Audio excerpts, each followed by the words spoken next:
এই ভিডিওতে আমরা কেমিক্যাল ইকুইলিব্রিয়ামে সেট 2 এর কোশ্চেন প্র্যাকটিস করব। প্রথম কোশ্চেন দিয়েছে কি অবজার্ভ করব যদি ক্লোরিন গ্যাস ইকুইলিব্রিয়ামে অ্যাড করি।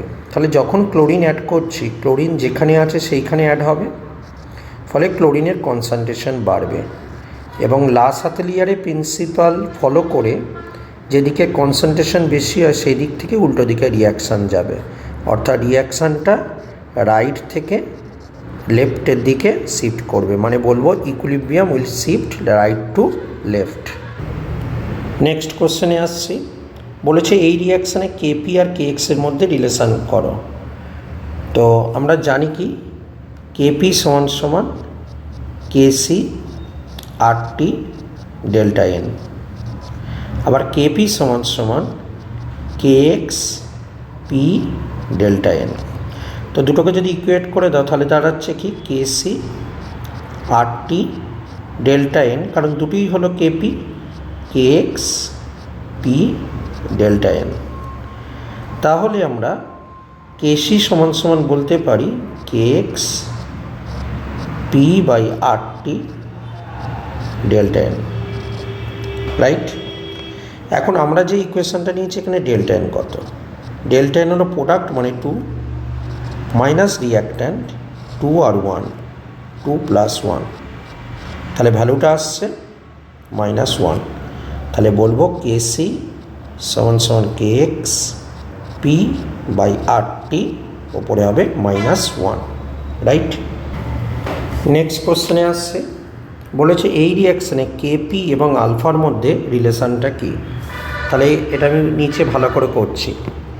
দেখো PCl5 ইকুইলিব্রিয়াম দিয়ে PCl3 প্লাস Cl2। সাপোজ মনে করো প্রথমে ছিল এটা 1, এগুলো ছিল না 0 0, তাহলে এটা 1 মাইনাস আলফা, এটা মনে করো আলফা হচ্ছে, এটা হচ্ছে আলফা ইকুইলিব্রিয়াম কন্ডিশনে, ঠিক আছে। তাহলে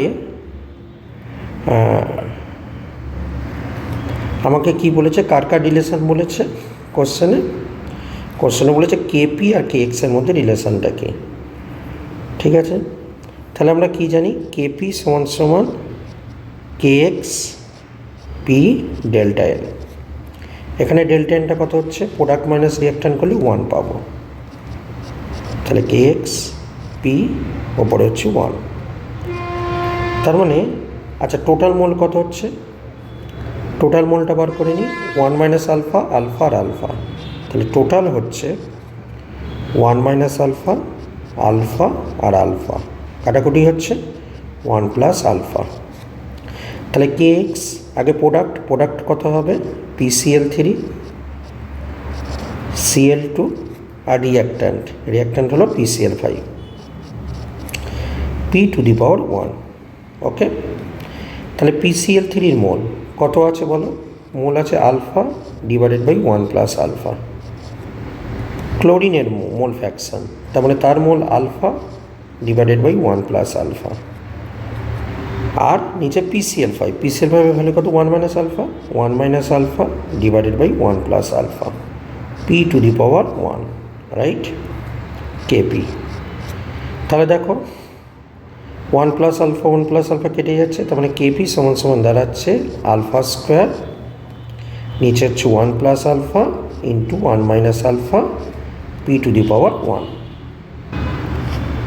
নেক্সট লাইনে কি করতে পারি, কেপি সমান সমান alpha square 1 minus alpha square a plus B minus a minus B, a square minus B square p⁻1 মানে p।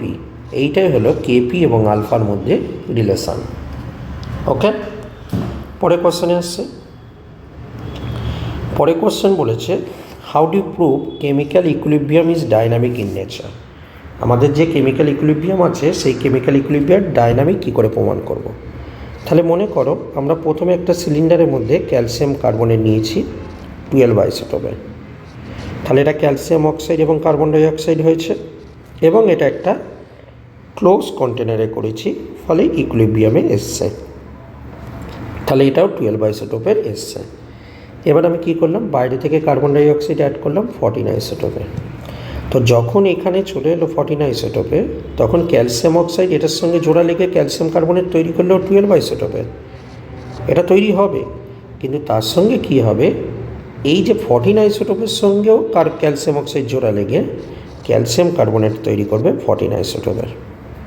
তাহলে এই যে দুটো আইসোটোপের ক্যালসিয়াম কার্বনেট পাচ্ছি, যেটা প্রুভ করে ইকুইলিব্রিয়ামটা ডাইনামিক ছিল, অর্থাৎ লেফট থেকে রাইটের দিকে যেমন যাচ্ছে, রাইট থেকে লেফটের দিকেও মুভ করতে পারে।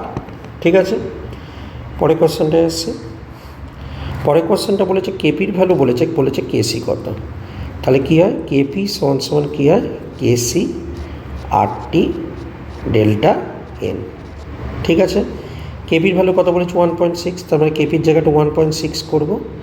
কেসি আরের জায়গায় কত বসবে 0.0821। টেম্পারেচার কিছু বলেনি, মানে 298 পাওয়ারে 1।